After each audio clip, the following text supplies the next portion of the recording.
Hello, welcome back to English for All, the podcast where we make learning English easy, natural, and fun. My name is John. And hello, everyone. I am Roxy. We are so happy to have you with us today. If you are new here, welcome to our family. Yes, welcome. Today we have a wonderful episode for you. We are going to learn how to talk about a very special place. A place where you relax, sleep, and spend time with the people you love. That is right, John. Today, we are going to learn how to describe your home. We will learn simple words, useful phrases, and clear examples that you can use today.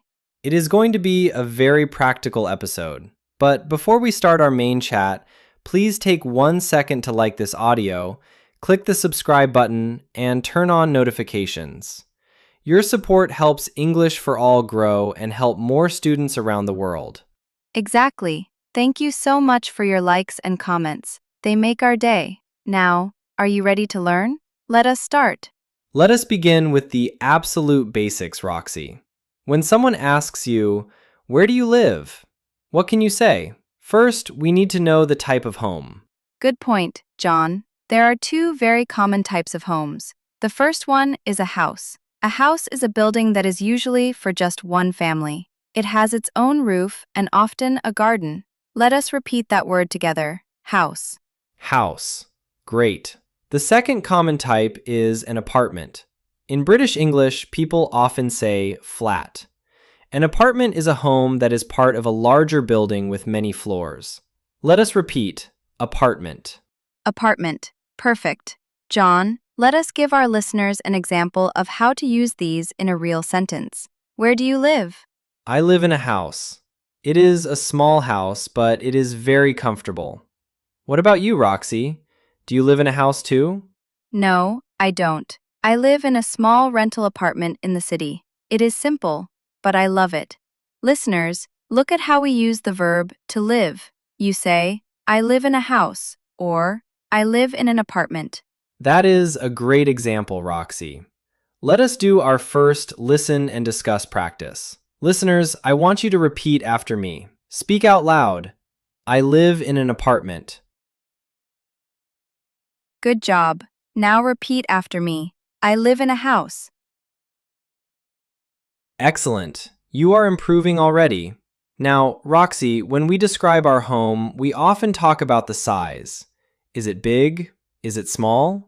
Yes. For example, my apartment is not big. It is a small apartment. It is about 35 square meters. It is perfect for 1 or 2 people. My house is small too. It is not a mansion. It is a small house. So you can naturally say, I live in a small apartment, or I live in a big house. Now, let us move inside the home. A home has different rooms. John, what is the first room you see when you walk into most homes? Well, usually you enter near the living room. The living room is the place where you have a sofa, a television, and where you relax with your family or friends. Let us repeat. Living room. Living room. I love my living room. I have a very comfortable sofa there. John, what do you do in your living room? I sit on the sofa, drink a cup of coffee, and read a book. It is my favorite place to relax after a long day of work. That sounds nice.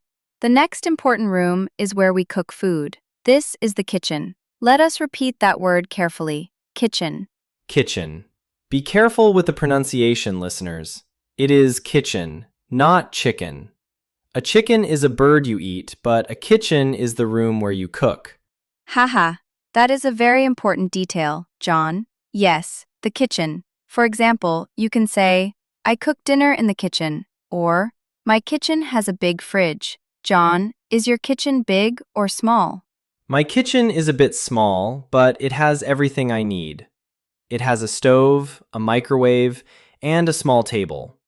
My quick breakfast is a banana and an espresso, so I don't need a huge kitchen. Perfect example. My quick breakfast is a banana. It is simple and real.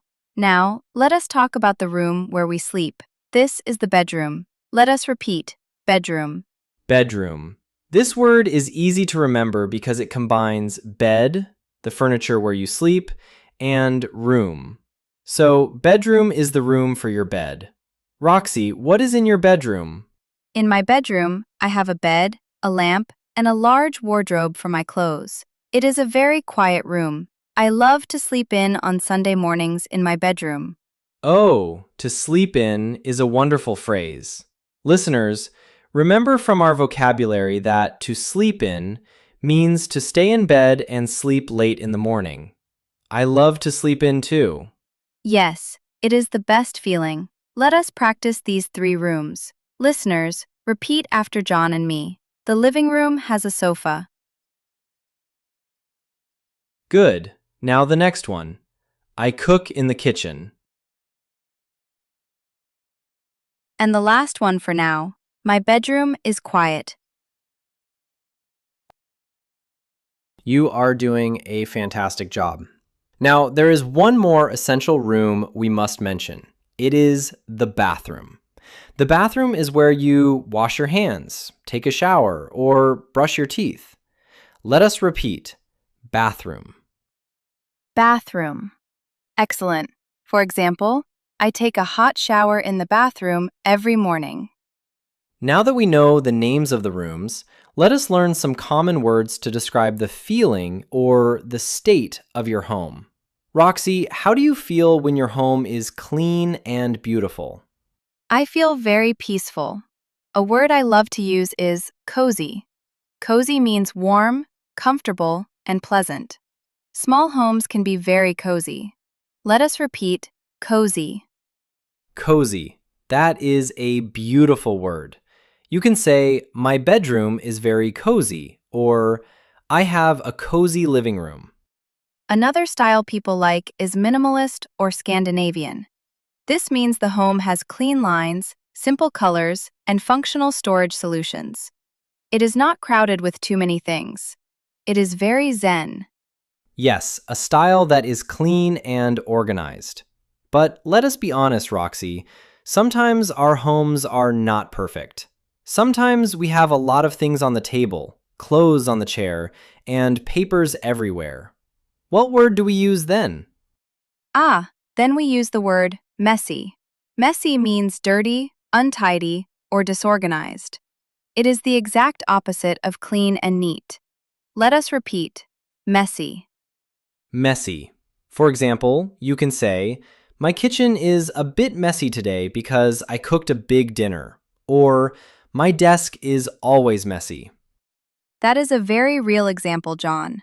My apartment is sometimes messy on Friday nights, but on Saturday morning, I clean it completely. That is a great routine. Let us do another quick listen and discuss. Listeners, listen to this short dialogue between Roxy and me. Then we will practice. John, is your house big? No, it is a small house, but it is very cozy. Sometimes the living room is a bit messy, but I like it. Look at how John used a bit. Remember, a bit means a small amount, the same as a little. He said his living room is a bit messy. It means it is not a disaster, just a little untidy. Exactly. Now, listeners, it is your turn to practice speaking. Repeat after me. My home is small but cozy. Perfect. Now repeat this one. The kitchen is a bit messy. Wow, your pronunciation is getting better and better. That is a great question you might have in your head. How do I describe my specific furniture? Let us look at that next. Yes, let us talk about the key objects inside the rooms. In the living room, the most important piece of furniture is the sofa or couch. They mean the same thing. You sit on it. In the kitchen, you have a fridge, short for refrigerator, to keep food cold, and a stove or oven to cook hot food. In the bedroom, you have a bed to sleep on, and maybe a desk if you work from home or study English. And to store your clothes, you use a wardrobe or a closet. Let us combine these objects with our adjectives. John, can you give us a complete sentence using a room, an object, and an adjective? Of course. Here is one. My bedroom has a big wardrobe, and it is always very neat. That is a complex sentence for a beginner, but because we learn the words step by step, it is easy to understand. Let us break it down for our listeners. My bedroom, the room, has a big wardrobe, the object and its description, and it is always very neat, the final state. Let us try another one together, Roxy. The kitchen has a white fridge, but the table is a bit messy. Clear, simple, and perfectly natural. Listeners, let us repeat this sentence together. It is a bit longer, so take your time. The kitchen has a white fridge. Now, the second part. But the table is a bit messy. Put it all together now. The kitchen has a white fridge, but the table is a bit messy. Outstanding. You are doing an amazing job today. Learning English takes patience, and by repeating these real-life sentences, you are building muscle memory for your tongue and brain. Time flies when you are having fun. We are already at the end of our main chat.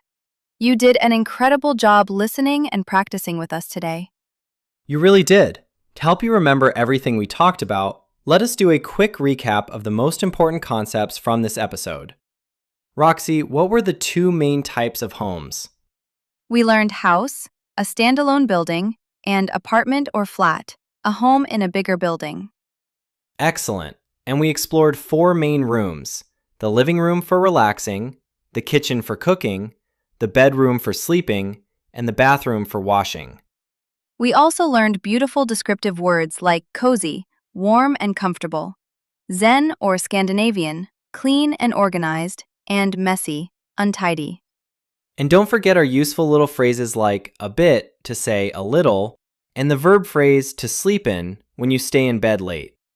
This is a lot of fantastic vocabulary. To make sure you never forget it, we have placed a special reference list at the very end of this episode description. Make sure to copy it into your own notebook or study file. Yes, write it down. It helps a lot. Now, we want to connect with you, our amazing community. We have a fun question for you today. Tell us in the comments section below, what type of home do you live in, and what is your favorite room? Oh, I love that question. Please write your answers in English in the comments. Don't be afraid of mistakes. We love to read your comments and reply to them. It is the best way to practice. Thank you so much for listening to this episode of English for All. Don't forget to like, subscribe, and share this podcast with a friend who is also learning English. Have a great time, stay motivated, and we will see you in the next episode. Bye-bye. Goodbye, everyone. Keep practicing.